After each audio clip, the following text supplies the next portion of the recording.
Good morning students. DPSP part third में है। ये हमें बताते हैं कि हम समाज को और बेहतर बनाने के लिए कौन कौन से आर्थिक व सामाजिक बदलाव ला सकते हैं। फंडामेंटल राइट जिस यहाँ ये कहता है कि यह अधिकार हमारे हैं और इसको मिसयूज नहीं किया जा सकता है। वहीं डीपीएसपी में हम स्टेट को कुछ राइट्स दिए गए हैं। जैसे in this section was designed by the member of Constitutional Assembly to ensure greater and social economic reform as to serve as a guide of the independent Indian state to institute laws and policies to help reduce the poverty of the masses। आप इस तरह के पढ़ सकते हैं, जैसे which fundamental right will be following situation violate if a 3-year-old child is working in a factory manufacturing carpets.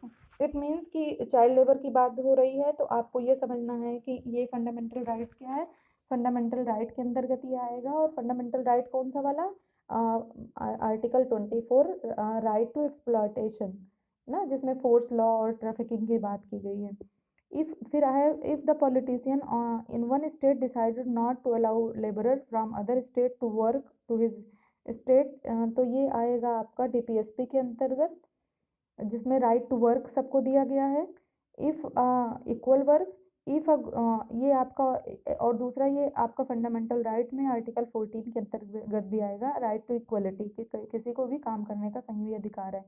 If a group of people are not given permission to open a Telugu medium school in Kerala, तो ये आपका article 25 के अंतर्गत आएगा, जिसमें कि religious और cultural सबको इक्वलिटी की बात की गई है।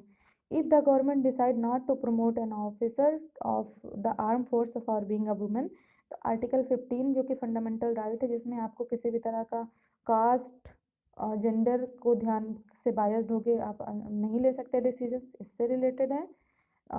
Let's start.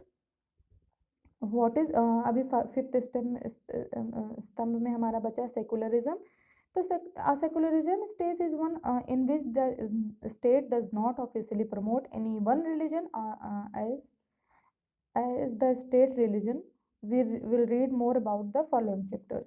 इसमें क्या होता है, एक तरीके से आप मान सकते हैं कि सेकुलरिज्म क्या है, सर्वधर्म समारोह की बात है, जिसमें सभी धर्मों को बराबर की बात कही गई है और आप अपनी मर्जी से किसी भी धर्म को चुन सकते हैं, और किसी भी उस स्टेट का मतलब राष्ट्र का कोई अपना धर्म नहीं होगा, वो सभी धर्मों को इक्वली ट्रीट करेगी।